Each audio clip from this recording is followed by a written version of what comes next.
The story of the Cobra Effect is a striking example of unintended consequences, set against the backdrop of colonial India, a land steeped in history, mystery, and the vibrant hustle of daily life.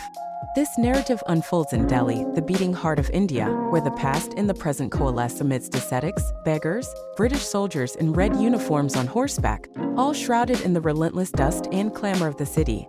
This was a time when the sun never set on the British Empire, and India was its crown jewel, albeit a jewel teeming with venomous cobras.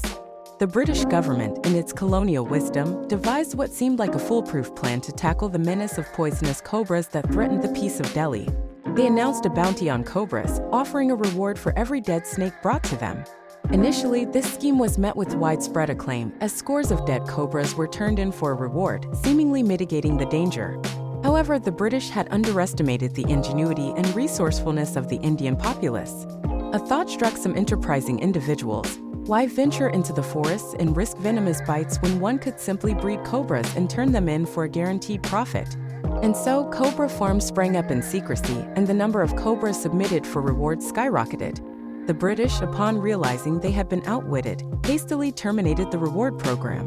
This abrupt decision led to an unforeseen and ironic twist. The cobra breeders, now stuck with worthless snakes and no profitability in sight, did the only logical thing they could think of: they released the cobras back into the wild. The result was a cobra population far denser than before the British intervention, a perfect illustration of the Cobra Effect, where the solution to a problem makes the situation significantly worse.